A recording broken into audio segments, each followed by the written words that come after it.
Okay, so your question is, what do I mean when I say we overemphasize tools and that's impeding innovation and quality? Uh, Let me give an example. So when we talk about quality tools, we're usually talking about Ishikawa diagrams and control charts and Pareto analysis and the ways we apply quality in our contexts, right?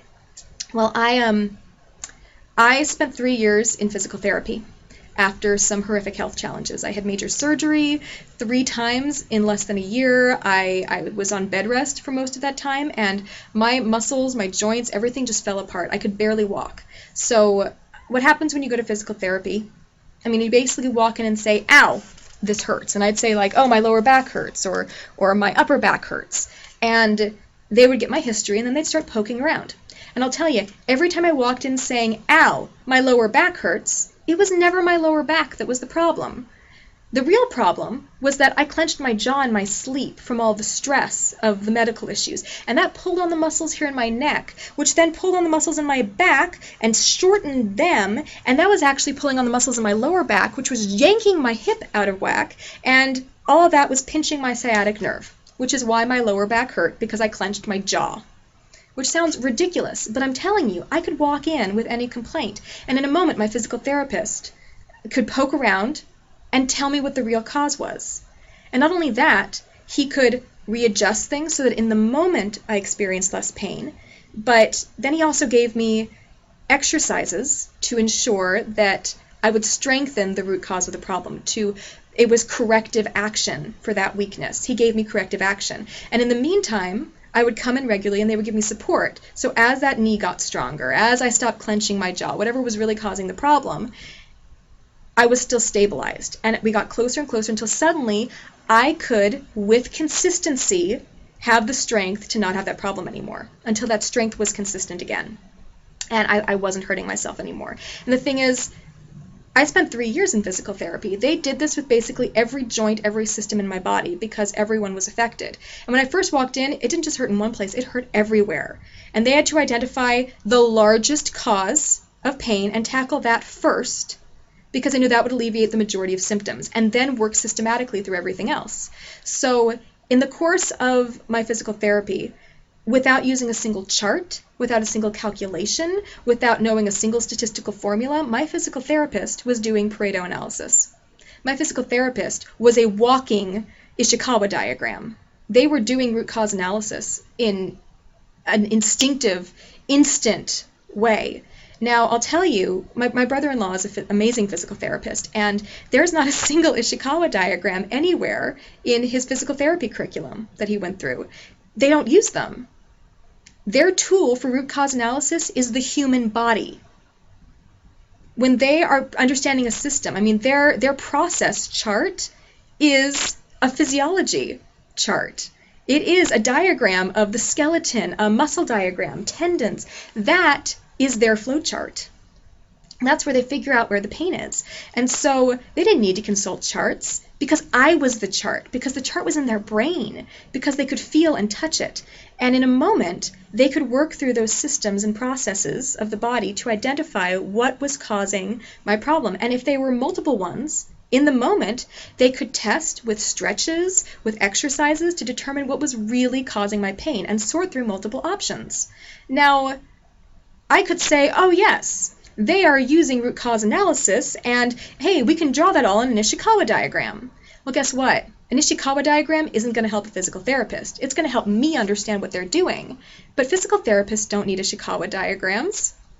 That's not going to help them, because it doesn't make sense to stop and consult that in the moment, and honestly, there'd be too many for them. So their training system has a process in it that internalizes root cause analysis. What you're really training people to do is in the moment do that for human bodies.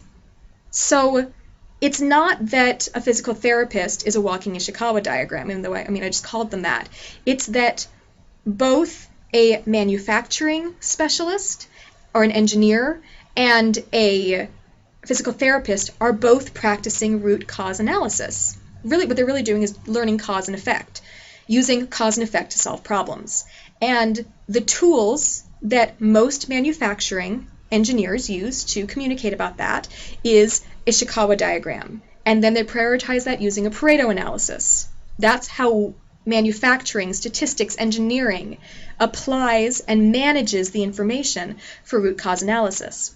But in physical therapy, they use the human body. They use their hands-on experience, training and analyzing things and adapting in the moment. That is how they apply those.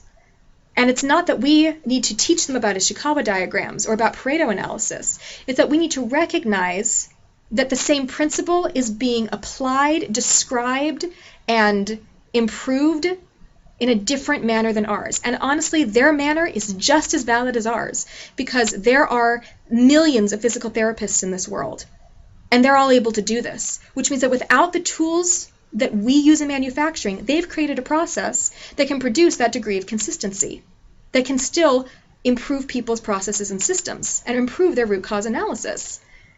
And instead of saying that we need to take quality of the healthcare industry, we need to understand what language, what processes has the healthcare industry used successfully. And let's build on those strengths. Let's understand their strengths. Let's respect what those people have developed in that industry.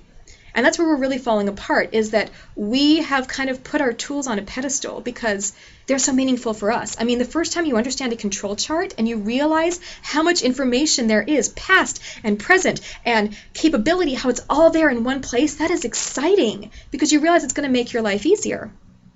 Well, we need to recognize that there are different tools that look nothing like ours, but are still tools for that concept, and that maybe we could innovate better if instead of us trying to adapt our quality tools for other industries, we figured out what tools they're already using and how we could adapt those for ours as well. Because let me tell you, if I could get engineers who could react to problems and solve them with the degree of efficiency and quickness and analysis that a physical therapist does, I know a lot of people who would pay good money for that. But we're not doing that because we don't recognize it when we see it, because we're not using the same language, we're not using the same terms. And until we as a quality industry recognize that and take responsibility for that, our innovation is going to be stunted. We're not going to get another great quality guru until there are enough people who both recognize that and are willing to listen and adapt to it. And most importantly, learn from it. So that's what I mean when I say we overemphasize tools, is that I would say we overemphasize our tools to the exclusion of even recognizing other people's tools.